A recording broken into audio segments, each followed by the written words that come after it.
champion has stepped off his throne. He's lifting up that wire and he's stepping into the ring. He's bringing all of his authority. He's moving heaven. He's moving earth. And he's moving on your behalf. Take a moment and speak what you say you are. I am who the champion says I am. I am called. I am anointed. I have authority. I am healthy. I am wealthy. I am wise. I am everything that you say I am. I am everything that your word declares. And I am going to walk in it with all abundance by the power of your name, by the blood that was shed. He sits high and lifted up on his throne. But don't you think for a moment he doesn't see you. He doesn't see the situation. He doesn't see every word or hear every word that's been uttered. He doesn't see. He sees what's been going on in Ukraine. He sees what's going on in Russia. He sees what's going on behind the scenes. Nothing is hidden from him, and nothing is impossible. Oh, hallelujah, hallelujah, hallelujah.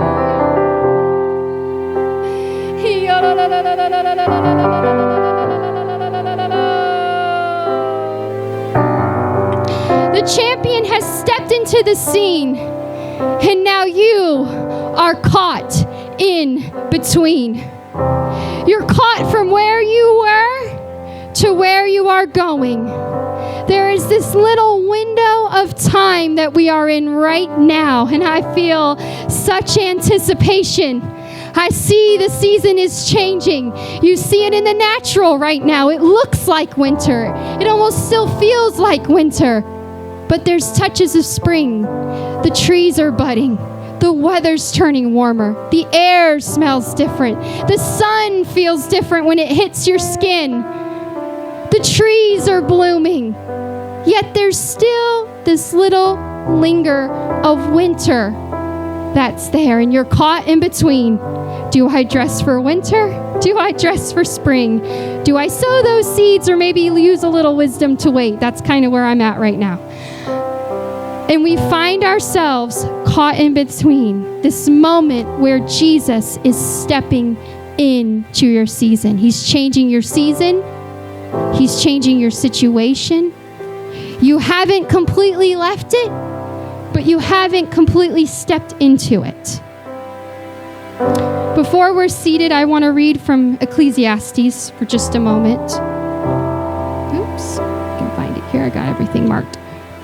Ecclesiastes 3. To everything there is a season, a time for every purpose under heaven. What you're going through has a purpose. May not feel like it, may not seem like it, may seem impossible, may feel like blow after blow after blow, hit after hit after hit, but it has a purpose under heaven, because he sits up and he looks down and he sees it all. A time to be born and a time to die. You don't do it all at the same time. A time to plant and a time to pluck what is planted. A time to kill and a time to heal. He's not advocating killing, but there is a time to kill. There is a season for that. And there is a time to let your land heal. There's time to let your heart heal. A time to break down and a time to build up. A time to weep and a time to laugh. I'm here to tell you, laughter is here. A time to mourn and a time to dance, because dancing is here. A time to cast away stones and a time to gather stones. A time to embrace and a time to refrain from embracing. A time to gain and a time to lose. A time to keep and a time to throw away. A time to tear and a time to sow. A time to silence and a time to speak. A time to love and a time to hate. A time of war, which is where we seem to find ourselves right now. And a time to peace. But I'm thankful he can still be the peace in the midst of that war. Last Sunday, you all can be seated. Last Sunday, Audrey, you're okay. We sang that song, When Heaven Touches Earth, and I'm caught in between. I couldn't shake that line. I couldn't get that line out of my head. And I'm like, Lord, what are you telling me? And as I began to look around of everything that's been going on, not only in my personal life, but just in the season, when you are working in the garden and you're growing food, you tend, or you're a hunter, or you do things that are involved in nature, you really start to pay attention to the seasons. I know when I wasn't really doing that, okay, it's warm, I'll dress warm. It's cold, I'll dress cold. That's about the extent of where it went with my seasons. But when you're really in tune to the spiritual, you'll start to see your season change. You'll start to feel an anticipation in the air. You'll start to feel this, something's different. And you'll start to, if you really tune in and you really pray and seek, he'll start to send things along the way to confirm you're going into something new. We talked about nature, but we have sports. There's different seasons for sports. It may not be baseball season, but when you're in the off season, you're preparing for that season. When it's hunting season, although I don't think that one ever really goes away, I think that's always a state of mind that's always there, and you're always preparing and you're always prepping, but there's only a window of time where you can actually act in that season. They begin to fade into next. You'll see that squirrel season will start to fade into deer season. You start to pull out different guns and calibers and bullets and all the things that's needed for each season. But that doesn't mean it doesn't take place or preparation doesn't happen outside of that season. But there's this little window where you're caught in between. And I want to talk about Joseph for just a second. He had been through all of these things. He had these amazing dreams. His brothers didn't want to hear it. They threw him in a pit. He was sold into slavery. He was set up. And then he was cast into a dungeon. And he's like, he's got to have felt it just must have seemed so hopeless. How was he going to get out of that? Potiphar's wife was literally speaking against him. Who was going to take his word over hers? But one thing led to another. And footsteps started to come down the hall. And they started to get louder and louder and then quieter and quieter. And he's like, oh, wait, they're stopping at my cell. I'm now caught in between. I'm getting ready to leave this. And he's in his prison clothes. He's had to just be disheveled in a mess. And he's walking up the stairs. And he's like, wait, I'm being brought into the palace. Wait, I'm before the king. He still looked like a prisoner. He still presented himself as a prisoner. But here he was standing in the palace, and little did he know his situation was about to change. He was caught in that in-between moment where the champion stepped into the ring and he said, all right, Joseph, it's your turn to deliver the blows. It's your turn to speak on my behalf. It's your turn to be the one that's going to use all this chaos for good through him. And he interpreted the dream, and we know he went on to be second in command. And he did all these great and powerful things. But where there was this moment in between where he didn't know what was going on. But he had to feel this anticipation. Oh, this is fixing to be good. I don't care what it is. I'm leaving that cell, and anything's got to be better than that. So I am just going to go for it. And he did, and he trusted the Lord, and miraculous things happened. There had to be this moment when Lazarus, as he laid in that tomb, was caught in between. Here was a man who had just passed away, but Jesus heals him, and he's in his grave clothes. And he's probably waking up like, I look like I'm not alive. I'm in this tomb, but I am. What's going on? I've stepped out of that season, and I'm stepping into the next. Jesus in the tomb. Everyone said, oh, this is done. It's hopeless. They've killed the Son of God. But the stone starts to roll away. And in those 3 days, they were caught in between. But in the meantime, what they didn't know was Jesus was in hell conquering some things. He was being the champion. While it all looked hopeless, it all looked lost. How are we ever going to get through this? Jesus was doing some things. Abraham walking Isaac to the altar. What a moment that must have been. Here was this child he had prayed for over and over and over again. And it seemed like they were holding their promise. And as he goes to do what God had asked him to do, an angel says, Abraham, Abraham, stop. And it had to take his breath away. And in that moment, he was caught in between. What's going on? I'm doing what you asked me to do. I'm doing everything you told me to do. This was hard and I didn't want to do it, but I'm still doing it. And he turns around and there's a ram in the thicket. His new season was there. He had just stepped into a greater anointing because he did what God asked him to do. It was in that caught in between. Daniel in the lion's den, another example. That moment those prisoners started those guards started yelling, Daniel, Daniel, the king's coming down to see if he's still in there. Ha ha, yes I am. He was caught in between that moment. Mary, as she brought Jesus into this world, pain after pain, push after push, that moment in between, going through all of the hate and the hurt and the words, carrying the Son of God in a way that seemed so shameful to their culture. But with every contraction and every push, she got closer and closer to holding the promise. One more push, one more intercession. Use that pain to allow you to intercede on behalf of the situation. All it's going to take is one more intercession. All it's going to take is one more contraction, and your situation is going to be completely changed. But in that caught in between moment, it feels absolutely unbearable. But hang in there, intercede, allow that pain, allow what you're going through to push you into your anointing, to push you into that next season, to push you into that joy, because it's coming. Sometimes it seems like we're caught in between a decision, like we're facing a crossroads.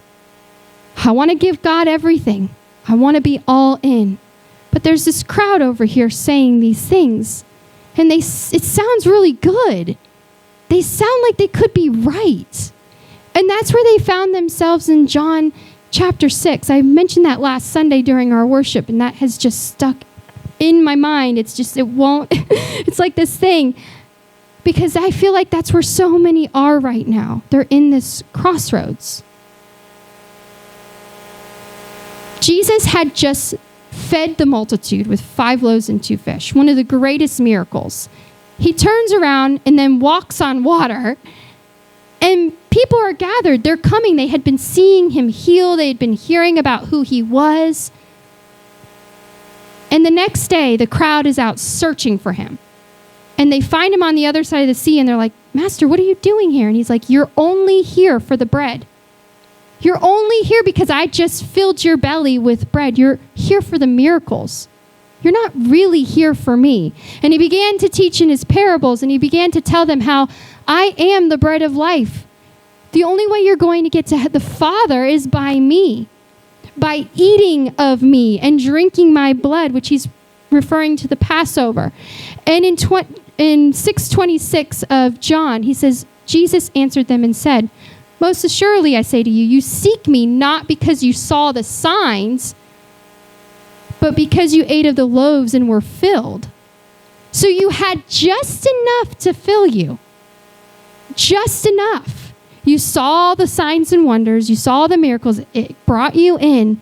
And then you tasted it. But what you've experienced in your heart of hearts, it's not enough. You haven't fully committed.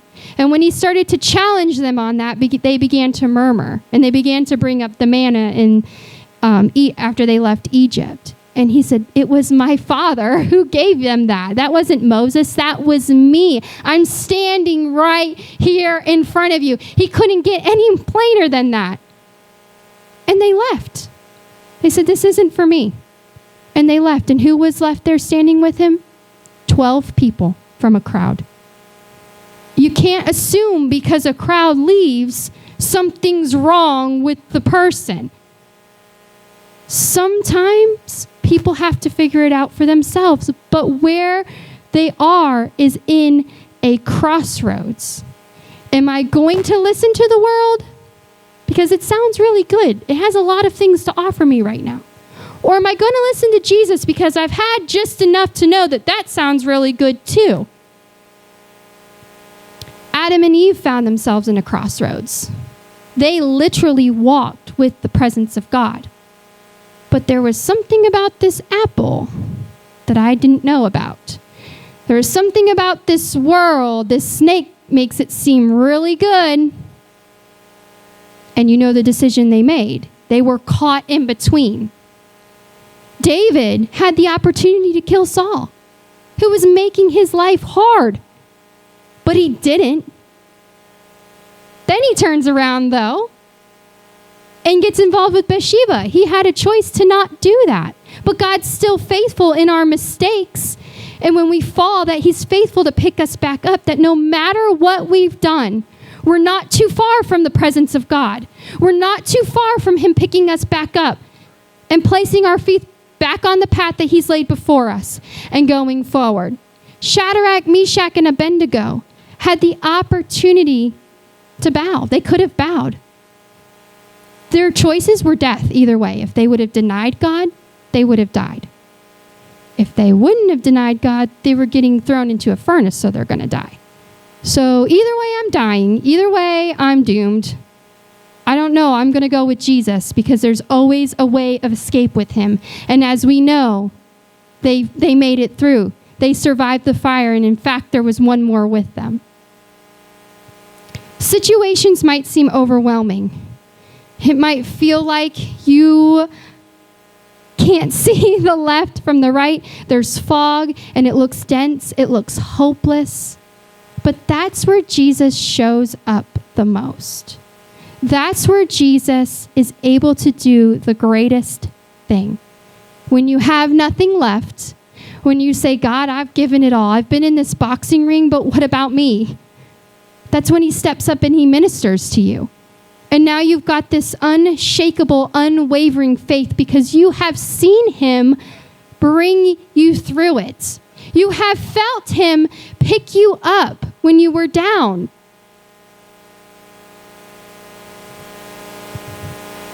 Esther went before the king. She didn't know he had every right to kill her for doing what she did. She was caught in between a moment where she had to make a decision to stand up for what was right and what was good, or let her people die, knowing that she could have herself died.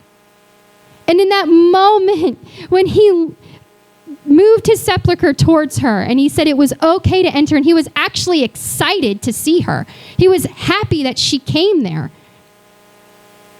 Her people were saved. She was caught in between in that one moment, like, oh, how's this going to go? How's this going to end? I don't know. When she opens her eyes and she sees that there's favor there. It's like this moment where your emotions in your head hasn't caught up to what's happened yet.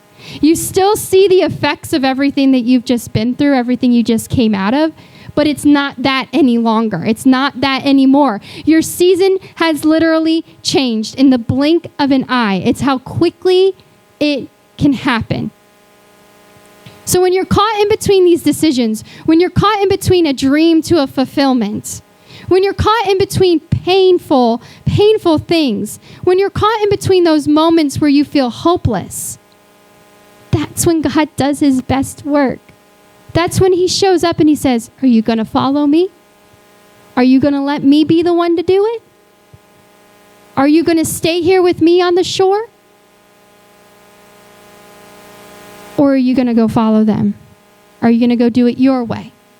Are you going to listen to the things of this world? Are you going to allow this world to lure you in?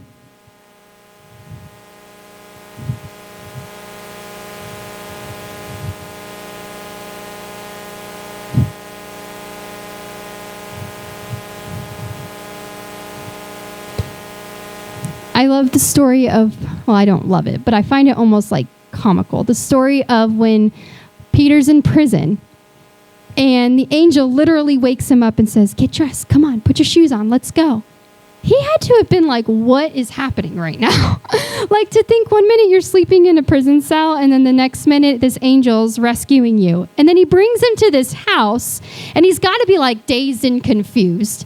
What is going on right now? And this girl answers the door, and she's like, it's really him. And she shuts the door on him and runs back into the house and leaves Peter, who just escaped prison, standing in the road. And she runs and tells everybody. But there's a group of people who were fasting and who were praying for things. And it happened. And our minds aren't going to be able to comprehend. Our minds aren't going to be able to fully grasp when it comes to fruition. We're not going to know what to do when this place is overflowing with people. We're not going to know what to do when the resources come in. We're not going to know what to do when we're caught in between. And the anticipation is so much that only God himself can do it. Only God himself can step in. One moment, you're going to go from praying for that child home to praying in the altar with that child. You're going to receive one phone call that's going to change it all. In one moment, you're going to turn around and there's going to be your ram in the thicket. There's going to be your way of escape. In one moment, that stone is going to roll away and you're going to start unwrapping those grave clothes. In one moment, you're going to look over and there's going to be a fourth in the fire. In one moment, you're going to look over and that scepter's being outstretched. In one moment, you're going to look over, there's going to be an angel telling you, come on, get up, let's go. In one moment, you're going to go from gleaning the field to owning the field. In one moment, you're going to go for praying for it to receiving it. From needing the blessing to being the blessing. In one moment, God is going to speak and it's going to be done. He's going to step into that ring and say, enough is enough. That is my child, and I am here to be their champion. I am here to defend them. I am here to make a way, and that is where we are. It may seem helpless overseas. It may seem like war and all the scary things that are going on with it just seem so overwhelming. But God told us this was going to happen. He told us over and over again, don't be afraid. You're going to hear of wars. You're going to hear of rumor of wars. But I am coming. He's coming back to avenge us. He's coming back to make it whole. He's coming back to make it new. I don't feel like I was supposed to be very long with this because God wants to do some things in this place. God wants to take your situation and turn it around. All it takes is one more altar call. All it takes is one more intercession. All it takes is one more decision. One decision. Some situations haven't changed because a decision hasn't been made, and it won't change until that decision is made. He gives us free will. He gives us the ability to decide if we want it or if we don't want it. And he's a perfect gentleman. He's never going to force you to. He's never going to force anything upon you. But he will give you his word. He will give you revelation. He will give you all the tools and the things you need. Sometimes you need to ask for it to get you through that decision. Maybe you're facing a change in a job. Maybe you're facing a change in finances. Maybe you're facing a really big health crisis that I may have to have this done in order to feel this. Whatever it is, God is able. Sometimes all it takes is just laying it at his feet. I had been going through a really, really hard thing. It knocked me down. I had never been faced with such depression, such anxiety as I had. To the point where I didn't even think I could get out of bed some days. It felt so completely overwhelming. And it was a spirit, it was an attack, and I had to recognize that, and I had to get through it. And I remember going out to my greenhouse, my little place, and I just began to worship Jesus because sometimes, not that that's all you can do, but that's really all it takes. And I I began to worship him and began to move in a mighty way. And I just remember weeping and telling him all of the things I was feeling and all the things that seemed so big in my mind. And he spoke so clearly. He said, now you know how it felt for Mary to wash her feet with my tears. In that moment, she was laying everything down at his feet and allowing him to minister to her, allowing him to help her through the decision, help her through that caught in between moment. She didn't know what she was getting ready to face. She had been through some things, I'm sure, to have gotten to that point to feel so helpless and to feel so broken that only Jesus could do it. And he told me she then went on to anoint me. She anointed him. Like, that's powerful. And I said, okay, but I can't physically anoint you. How do I anoint you? With love, with kindness, with peace, with meekness, with long sufferings. When you start to reflect him, you begin to anoint him in this world today. I don't know what your situation, I don't know. I just feel a heaviness. I feel like there are some people who are tired of feeling like they're getting blow after blow after blow. And you're just sitting there like, God, when are you going to step in on my behalf? And I'm telling you that he's here to step in on your behalf. He's here to move on your situation. You are his child, just like everybody else. You are called just like everybody else in this world. And he loves you, and he died for you just like he did for everybody. He wants to be your champion today. He wants to see the look on your face when you lock eyes on him in that ring. When you say, yes, he's here. He's here to move in my situation. He's here to heal me. He's here to help me through life's decisions. He's here to provide for me. He's here to help me deliver that one more push. He's here to help me roll away the stone on my situation. He's here to help me take off those shackles which are binding me. To be the hope in the hopeless situation. To be the way of escape. To be whatever you need him to be in that situation. When I laid it down on his feet, I needed him to be gentle. I needed his love. I needed his kindness. I needed him to wash over me and heal those deep places so that I could get back up, so that I could pick up the anointing and the calling that he has given me. All this devil wants is nothing more than to silence you and to stop you from what you are made to be. And if he can keep you in that crossroad, if he could keep you standing there staring at the road you're supposed to take, he'll do it as long as he takes, because he knows once you make a decision to follow Jesus and to give Jesus his all, you'll be unstoppable. There'll be no going back. There'll be no questioning, am I here? There'll be no where else would I go, Lord? You're literally standing in between, and I'm caught in between this world and your presence. There will be no other choice. So we're going to come to a close. I'm going to keep this brief because I feel like God is going to do something so special in this house. I kept feeling this anticipation and this excitement. I almost couldn't sleep because I'm like, I don't know where this is going and I don't know what you're doing, but I'm just here. I'm just a vessel and I'll do whatever you need me to do. Allow yourself to be caught in between his presence. Allow yourself to let him wash over you. To feel his mercy, to feel his grace, to feel his healing in the situation, to feel him just step into the ring and know, I don't have to do this alone. I'm not doing this alone. He didn't leave me. He didn't forsake me. He didn't leave the situation. He didn't leave my children. He's not going to. He is going to turn this thing around.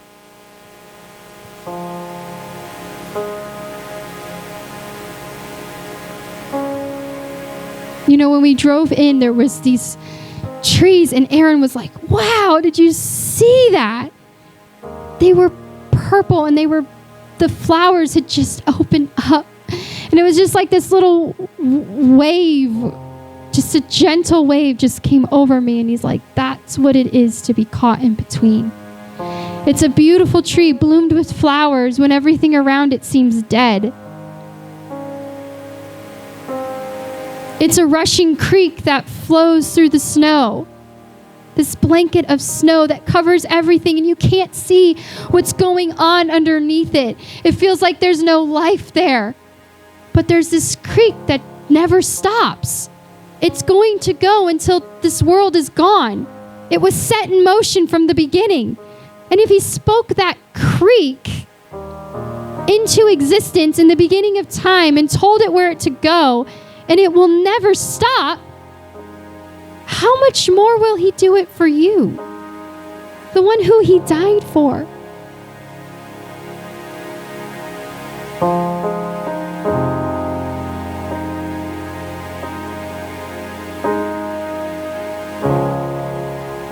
There's nothing you're going to face in this world that's too much for him. That's a lie. That's not true. There's no situation that's too great for him. We know that. But sometimes when you're in the midst of it, it feels so overwhelming that you're like, can you even see me? Am I getting lost in the billions of people in this world? And you're not. One mention of his name, Jesus. Jesus, you make the darkness tremble. Jesus, you silence fear. Jesus, you hold all power. They say these mountains can't be moved. They say these chains will never break. But I know that you can. And I know that you will. This altar is open, and I would encourage you to find a place to meet him. To intimately lay out the details of your heart. He knows it anyways, but speaking it out to him, there's power in it. It's like you're putting your faith behind those words. I'm going through X, Y, and Z, but God, you're able. I'm going through this, that, and the other, but nothing is impossible for you. And even that feels like a moment where you're caught in between, because you know what your situation looks like, and you know God is able. You just don't know how it's going to happen. And it's in those moments that fear and doubt can begin to creep in. But if you cling to him, even if it's just a thread on the hem of his garment, don't let go of that. Allow yourself to fully embrace the caught in between. When heaven touches earth and it takes your breath away,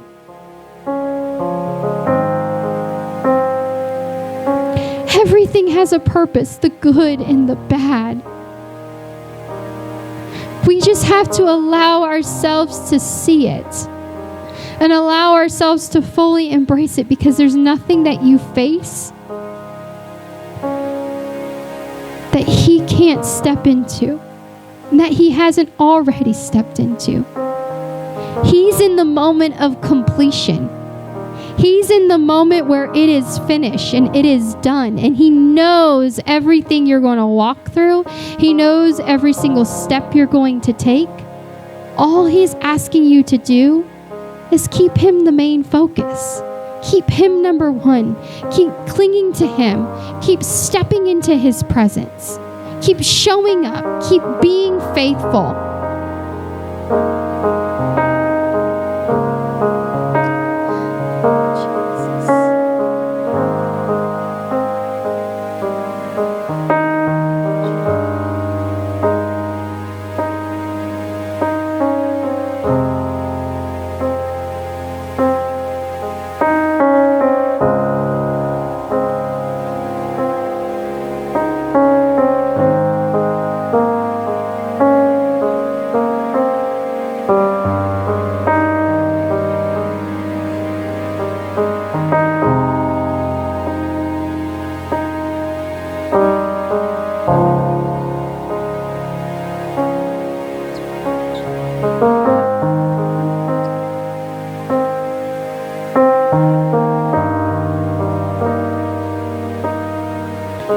truth is, we're living in one big caught in between.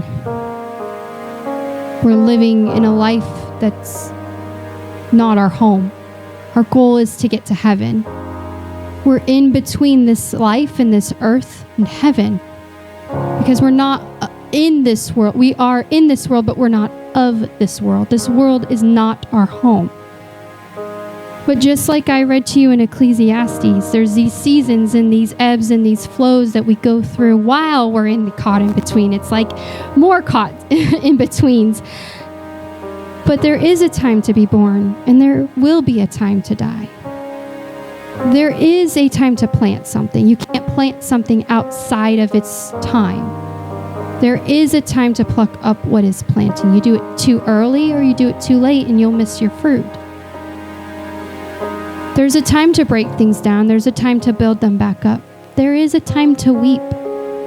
There is a time to cry. There is a time to be sad. There is a time for sorrow. But there's also a time to laugh. And you'll find yourself in that moment where you're like, oh, what I'm going through is so hard. But then little by little, you find your weeping to be less and less. You can look back on a photograph or a picture of something. And yeah, it makes you sad because that time is gone, but you can also look at it and laugh at the memories. It brings you back to joy. There is a time to mourn, but there's also a time to dance. There's a time to love. There's a time for war. There's a time for peace. But while we're caught in between, while we're waiting for that next thing, while we're waiting for that next season, while we're waiting for the next promise, we have to keep our eyes fixed upon him, because if we don't, we'll miss everything along the way. We'll miss the joy. We'll miss the peace. We'll miss the miracles the moment we take our eyes off of him. I feel like I was sent here to encourage you. That yes, what you may be going through, what's going on around us seems pretty overwhelming. But it's the time. It's where we are in the in-between. And it's what we do where we are in the in-between. That's what matters. Keep reaching towards him. Keep reaching towards heaven. Keep interceding for that lost loved one. Keep interceding over that situation. Don't stop now. Because we're so close to being met with him that's all that this is about, is to be in that in-between, this earth and heaven, to get caught up in that sky. That's what this is all about, and to bring as many people with us as we can, to spread his good news, to show his love, to anoint him every single day, despite our fears, despite our failures, to keep walking in that.